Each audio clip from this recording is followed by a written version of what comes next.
जैसा कि पिछले वीडियो में मैंने बताया था 7 चक्रों के बारे में, जिसमें मैं 6 पहले ही वीडियो में बता चुकी हूँ। आज 7वें चक्र की बारी है।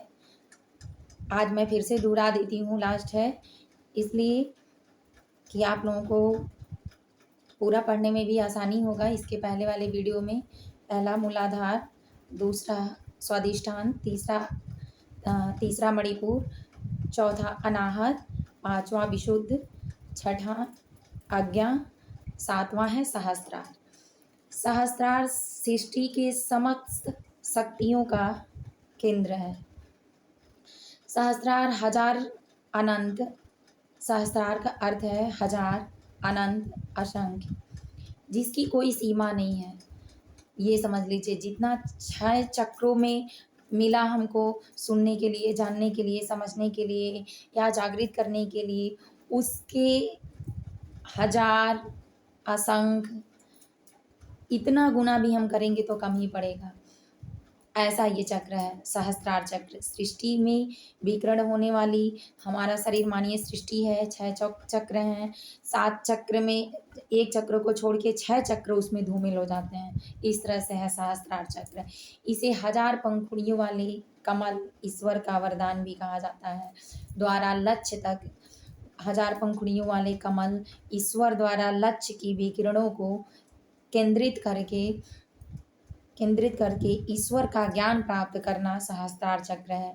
अन्य कोई भी चक्र सूर्य के प्रकाश की भांति इसमें समाहित हो जाता है, विकिरण हो जाता है। जिस तरह सूर्य की किरणें इतनी चमकदार, तेजवान, साहसपूर्ण होती हैं कि उसके पास जाने में ही बहुत सारे चक्र, ग्रह, नक्षत्र सब दूर से ही दूर रह जाते हैं। समाहित होने में कोई भी विकिरण उसमें पास जाने से ही समाहित हो जाती। उसी तरह है सहस्त्रार चक्र। इसमें जितने चक्र हैं सब उसके पास जाने में धूमिल हो जाते हैं। इसमें दिव्य शक्ति का ऐसा ज्ञान होता है, ईश्वर की प्राप्ति होती है, मोक्ष की प्राप्ति होती है, मन चाहा वरदान मिलता है, मन चाहा हमारा भूत भविष्य वर्तमान तय हो जाता है। हमारी अज्ञानता, हमारे कहने का मतलब ये है कि हमारी अज्ञानता इस चक्र में बिल्कुल दूर हो जाती है। हम इस सृष्टि को समझ जाते हैं, सृष्टि को ही समझ जाते हैं, जन्म मरण को समझ जाते हैं, आने वाली चीज़ों को समझ जाते हैं, जाने वाली चीज़ों को समझ सकते हैं। क्या होगा नहीं होगा हमको देखने से इस चीज़ का आभास हो जाता है। इतना ऐसा महान तेजवान है सहस्त्रार चक्र। इसमें सूर्य की किरणों के बाद ही सारी किरणें तो अपना काम बहुत अच्छे से निभाती हैं, बहुत अच्छे से करती हैं, लेकिन सब इसके आगे आके धूमिल हो जाती हैं। जिस तरह चमकदार जितना ये है उतना इसके अंदर काम भी है। ऐसा है कि काम के माध्यम से ही इसको हम समझ सकते हैं। इसमें ईश्वरीय वरदान है। मनुष्य यहाँ तक कि अपने फ्यूचर को भूलकर, अपने पास्ट को भूलकर सिर्फ वर्तमान में जीना अच्छा समझता है। इस तरह से होता है सहस्त्रार चक्र। इसमें दैवी दर्शन होता है ईश्वर से, ईश्वर का दैवी दृष्टि हमें प्राप्त हो जाता है। वो हमारे अंदर कूट कूट के ज्ञान की रोशनी भर जाता है। हम अपने अज्ञानता को दूर करने में सक्षम हो जाते हैं, समझने में सक्षम हो जाते हैं।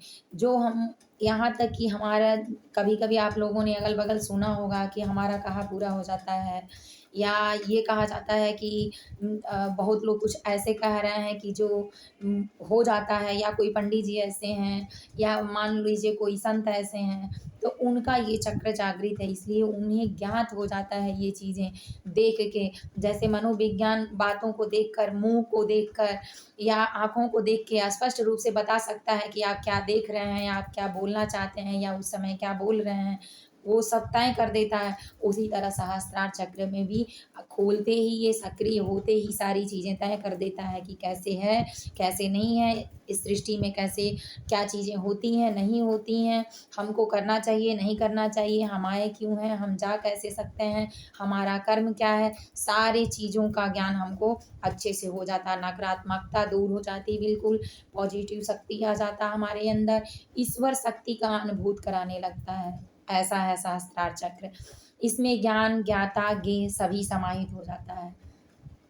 इसको जागृत करने का मंत्र है ओम। ऐसे बोल के लंबे सांस तक, लंबी जितनी हमारी ऊर्जा हमको क्षमता दे उतने तक हम रोक के इसको जागृत कर सकते हैं।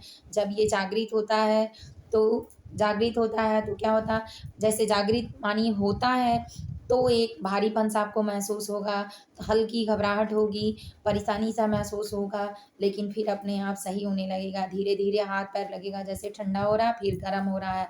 चुनचुनाहट बना रहेगा, एक मानसिक भारीपन सा रहेगा, लेकिन जैसे ये सक्रिय होना शुरू हो जाएगा अभी, क्योंकि आपको भी पता है कि शुरुआत में कोई भी काम तकलीफ़ ज़्यादा देता है, लेकिन जब हमको आदत पड़ जाती उसके अनुसार ढलने की तो हमको खुशी भी मिलता, क्योंकि हम जब अपना 100% देना चाहते हैं तो हमें 100 नहीं 200% देने के लिए तैयार हो जाता है। पहले सब कुछ कोई लेता है, फिर बाद में हमको देता है।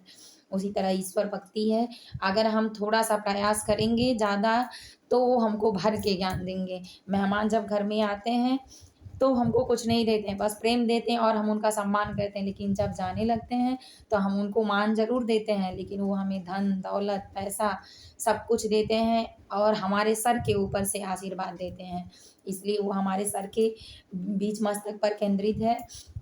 इसलिए सबसे भारी, सक्रिय, अच्छा, सातों चक्रों में दिव्य दृष्टि वाला, दिव्य दर्शन कराने वाला, दिव्य सोच को प्रदान करने वाला, अज्ञानता को दूर करने वाला हमारा सहस्त्रार चक्र है। इसी तरह हम समझ सकते हैं जब जब ये सक्रिय होना शुरू होगा तब हमें थोड़ी परेशानी हल्का-सा महसूस होना शुरू होगा, लेकिन जब हम शुरुआत इसकी कर देंगे तो हमारे झुँझलाहट जो अंदर के हैं वो दूर हो जाएँगे। इसमें मनुष्य को किसी से ना डर होता, ना भय होता, चाहे वो आधी रात में निकल जाए, चाहे दोपहर में निकल जाए, अज्ञानता, नेगेटिव शक्तियाँ तो बिल्कुल ही दूर हो जाती हैं और इसमें एक चेहरे की रोशनी, चमक, उत्साह 24 घंटे चाहे दुःख में कोई भी परेशानी हो, सुख में हो, उसको सच का ज्ञान होना शुरू हो जाता है। इस तरह से है सहस्त्रार चक्र। हो सके तो आप लोग ज़रूर जागृत करिए, बच्चों पे ज़्यादा ध्यान रहे, क्योंकि अगर हमारे बच्चे सही से करेंगे तो आने वाला भविष्य हमारा ही नहीं, जहाँ-जहाँ वो रहेंगे वो समाज भी उज्ज्वल हो जाएगा। इसलिए मेरी प्रार्थना आप लोगों को अगर पसंद आए तो लाइक, कमेंट, सब्सक्राइब करिए मेरे चैनल को, ताकि मैं आगे इससे भी अच्छे ज्ञान के साथ आपसे मिलूँ, क्योंकि मैं हमेशा प्रयास करूँगी कि आप लोगों को अच्छे से अच्छा ज्ञान दे सकूँ, कोशिश करूँगी, मेहनत करूँगी। बहुत-बहुत धन्यवाद।